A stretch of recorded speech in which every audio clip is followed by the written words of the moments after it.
Welcome to the Orange Couch Talks, a deeper dive from our leaders into our recent teachings. Hey, welcome to the Orange Couch Talks. This is episode 10. It's December the 10th as we're dropping this video. That means, man, it is right in the middle of the Christmas season.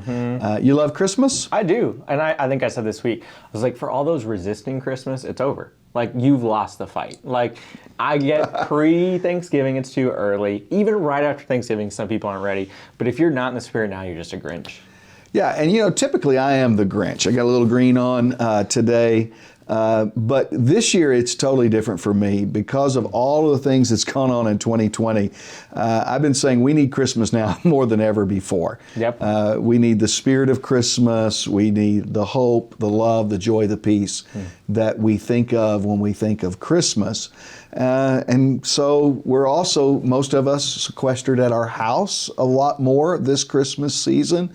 There's no new movies coming out. We're not going to the movie theaters and all that. So we're watching a lot of movies at home. What's your favorite Christmas movie? I have to go with Elf. I love Elf. Like, you can't really go wrong with it. I could watch that a million times. And You know, it's on at Harkins right now. You can go and pay like $10 to go watch Elf at Harkins. And I almost went because it's one of my favorites. Or you could pick up a $10 bag of popcorn and watch it at your house like 4 times with that popcorn. Or just, watch it on streaming. It's out Exactly, there. at your house. But I thought it might be fun to go and experience Elf in the theater, like, again, for the first time. Because we might not go to a theater with a new movie for the next, year. Yeah, so any other Christmas movies other than Elf that make your top 5? I love, The Grinch with Jim Carrey, even though it's, kind of corny. It's great. But then I've had to embrace this, because I have a 2 and a 4-year-old, so they can't watch, they don't like movies with actual people in them. Like, they'll watch it for 10 minutes and get super bored. So we've watched The Grinch, the animated one, the new one, and they've actually loved it and think it's hilarious. So I actually watched that with my grandkids, See? and it's pretty good stuff. I go with Elf. I mean, Elf is like, you can't go wrong with Elf. Yeah. Christmas Vacation, come on, man, that's a classic. We're going to talk about worry in a little bit, and we're all kind of worried Cousin Eddie's coming over for Christmas Vacation to our homes. And if you're not worried about that, you might be Cousin Eddie. Just lock your doors and say it's a quarantine. We can't let you in. But then, Die Hard is a great Christmas movie. Okay, that's a big debate. It's not a debate. There's jingle bells and stuff in it. So love Die Hard. And then I kind of go old school with It's a Wonderful Life. Yeah, that's classic. And that is truly a classic. We say a lot of things are classic, like A Christmas Vacation, classic. Okay, is it really? It's a Wonderful Life is like Wizard of Oz classic category. There, yeah. So, you might, if you're watching this on Facebook, type in, tell us what your favorite Christmas movie is. Kind of be curious to do a little poll on that and hear that. But this last weekend, we talked about worry at the Phoenix campus. I preached at the Surprise campus. Jesus has a lot to say, and we got a lot of positive response from that message on worry because I think it resonates with people.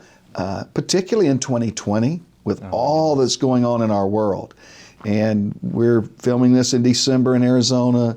We're in the middle of a COVID winter. Yeah. The surge is pretty incredible in terms of case counts. People are more worried now, I think, than even back in the summer during the earlier spike, even though there's a vaccine on the way and it'll give you 16 different toes, but take it, you won't get COVID, is some people's thoughts. I'm not a conspiracy theorist and all of that, but people are worried about that. People Absolutely. are worried about, should I take the vaccine? Should I not? Yep. Should I go to the theater and watch Elf? Should I not? Even should I go to church in person or should I not?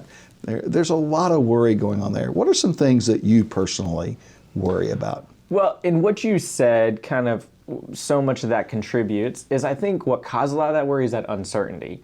And when I worry in my life, it is because of that uncertainty. So one of the things that resonates the most with me when we talk about this week, we worry about food and clothing and some of those menial things. Those aren't as big of pain points for me as much as the future. And when I think about like the uncertainty of the future, Don't worry about tomorrow, for tomorrow has enough worry of itself, right? Trouble. Exactly. And Jesus warns us against doing that, but that is like how I've always done. And even coming into ministry, I started for, while got my business degree at ASU, went to Target and worked in HR management and was kind of climbing the corporate ladder. So I was excited about my future and like, here's where I can go. Here's what I can eventually make in money. Here's what I can achieve by worldly standards. And I knew God always called me to ministry, but I wanted to go down that path. And then coming into ministry, coming into church planning, it's a very humbling experience, as you know. And it's like some of this stuff hasn't happened on my timeline. It is quickly. So like my brain starts going like, well, what if we don't get to this point? Well, what if I don't achieve this? What if I don't? And like, I think the devil has these ways of putting these things in your head of, you're not going to achieve this. You're not going to amount to this. Your future's not going to look like this. Certainly. And God kind of calls us back to be like, don't be uncertain about that, because be certain about who I am. Yeah. Worry for me, it's kind of been a journey. I'm a couple of years older than you, just a couple. But there was probably a time that I worried more than I do now. At the Surprise Campus, we talked about differentiating between appropriate concern and sinful worry. And that's sometimes a delicate balancing act, appropriate concern, sinful worry.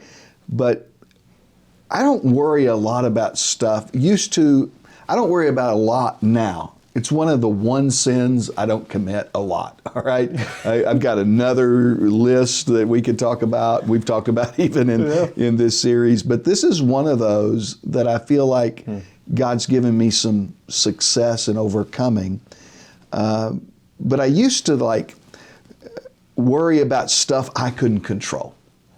Like, if I could fix it, I can fix it. I'm a doer. We're leaders and stuff. We're fixers. We're problem solvers, and those things I'm like, okay, I can do this. I can get up. I can do this, this, and this, and I can fix this. But man, I used to worry about things that were out of my control. What, I can't fix this. How am I going? And then I'd worry about it. I had a staff member years ago at a church that really helped me with this. And it's weird that staff members help you with stuff. I'm just going to tell you. But this You don't know what that's like anymore. This staff member really helped me with this, because he's like, man, I really like it when we're presented with problems that we can't control, because that means we have to trust God. It's uncomfortable. Yeah. But there's some comfort in it as well. It's like, okay, I can't do X, Y, and Z. I can't do 1, 2, and 3. So I just have to trust God. And so that was kind of helpful for me years ago to help me overcome. Appropriate concern is actionable. It's some things that we can do that is beneficial, and that God, in this kind of concept on worry, we talked about, it's not a permission not to be thoughtful, not to be attentive, not to be proactive. Appropriate concern, we do that. We act upon it. But worry is just mindless and wasteful, because there's no action that we can do. And it can stop us in our tracks. I think, this year, I kind of learned some of that lesson with, here at Phoenix, we just broke ground last month on a community garden. We've talked about this for a long time, and it's a big project, expensive project, lots of hours are going into it, and we're kind of in the middle of doing a lot of our infrastructure right now. But I wanted to dot all my I's and cross all my T's and get every blueprint and everything laid out perfectly, so that when we're done, boom, it's ready, we're going. And then you told me, and I think Chris told me the same thing, Chris Sonson, our coach, was like, sometimes you just need to start stuff. And like, you need to have the plan, but you just need to get it started and trust that God's putting you on the right map. And we can be, almost worry can just cause us to do nothing and be so afraid Polarizes that us. we don't go forward. Yeah, because we're worried about failure. We're worried about perception, what others think. Yeah. There's a lot of stuff we can worry about. Kind of brings us to kind of the next kind of area I want to talk to you about is thought distortions that are associated with worry. What in the world does that mean? Well, we have all kinds of thought distortions. We think, I'm trying to lose a few pounds right now, but you might think, I could never lose weight, or I could never get in shape, or I could never finish college, or I could never go on that dream vacation, whatever it is. So me thinking I can never make the NFL, there is some possibility there. That is a thought non-distortion. Oh, okay, that's reality. But that's called reality. But there are a lot of things that there's just limiting factors. Yep. The way that our stinking thinking are limiting factors that keep us from excelling. And some of you are, and I even talked to some people this weekend at church that said, I don't think I could ever stop worrying. One lady came up to me and said, Pastor, would you pray for me that I would stop worrying? And I said, yeah, I could, but why don't you pray for yourself? Because that's the prescription, and the cure for worry is for you to pray. And so we get caught in these traps of our mind. I think sometimes it's cool to dream a little bit. You're watching again on Facebook or wherever, maybe you could type in, what is your biggest dream? I wonder if you would just lift the lid off of your thinking. What is the thing you've dreamed of doing? What that you think you could never do? I asked our ministry staff at our Phoenix or our Surprise campus this yesterday, and some of them were like, I'd really like to write a book one day. One of them was like, I'd really like to hike the falls. Is it Havasu or Hasapai? What is it? The falls north of Havasupai or something like that. Havasupai. Yeah. Yeah, the falls, beautiful down there. But I don't think I could ever do that. And it was funny. We went around the room, and one of them like, I would like to visit all of the Major League Baseball stadiums in America. And when we looked at that, but when we looked at that, I was like, guys, none of these are out of reach. Yeah. And whatever your dreams are, they're not out of reach. And when it relates to worry, we can live apart from worry. One of the things that's so closely associated with worry is stress. I love some of the verses in the Bible that tell us what we can do. I know you were saying earlier, and I think you said here at Phoenix campus this weekend, you can't do it, right? You can't overcome worry on your own. Yep. And I countered that, and it was not in contradiction to what you said, but we can do it with God's help. Absolutely. Right? So in one sense, you can't overcome worry on your own, but if you're not careful, that could become a thought distortion. And you have to understand, but with God, you can do it. Yeah. I love some of the verses of the Bible that kind of speak to that. Can you think of some of them that give us permission to dream? Well, and I think maybe not quite as much here, but I think it's surrounding yourselves with the right people. We used a verse from Proverbs 12, I think it's 25, that says, anxiety weighs the heart down, but a cheerful word lifts it up. Yeah. And it's like surrounding yourselves with people who speak into you, not just speak into like fairy dust, but speak into God's word and encouragement. And it's like, we're in a worried world, so if you surround yourself with a bunch of worry warts, it's probably going to just make you more worried. Yeah. But if you surround yourself with positive people and people who see what God is doing, they're going to say like, no, you can do this. And God can work through this situation. It's hard to fly with the eagles if you run with the turkeys, right? Yeah, So, that's good. You've got to... Sounds like an Oklahoma Yeah, thing. well, there's a lot of turkeys there. But it's who you are many times is a reflection of who you surround yourself with. Yeah. I think of 1 John 4:4, I think. Greater is he that is in you than he that is in the world. I think of Philippians 4:13. I can do all things Through Christ who strengthened me. Yeah. There's so many verses of the Bible that tell us in Romans 8, it says, we are more than conquerors. You, listening right now, you, with Christ in you, you are more than a conqueror through Jesus Christ your Lord. And so stop with the stinking thinking, stop with the thought distortions that put a cap or a lid on the potential that you have to live without worry and live without stress and also live to the level of the dreams that God has for you. Yeah. But as we think about this in the context of our world, societally, there's a lot of worry. What are some things that you think we worry about societally? Well, I think right now, and you alluded to a little bit of this, we just see, I mean, you go to the store, you go on social media, anything. The pandemic has definitely got a lot of people just on the forefront of their mind. I mean, I think they're still worried about politics and the election, even though some of that has passed, but it's not quite And a passed. lot of that's interwoven with the pandemic, Yes, right? absolutely. But I mean, I think of every time we see a surge or every time we see something happening, you go to the grocery store and you have shelves cleared out. And it just shows like when we worry on a societal scale, we go into the survival mode where it's like, I don't care about anyone else. I'm going to just try to do what I can to get through this day.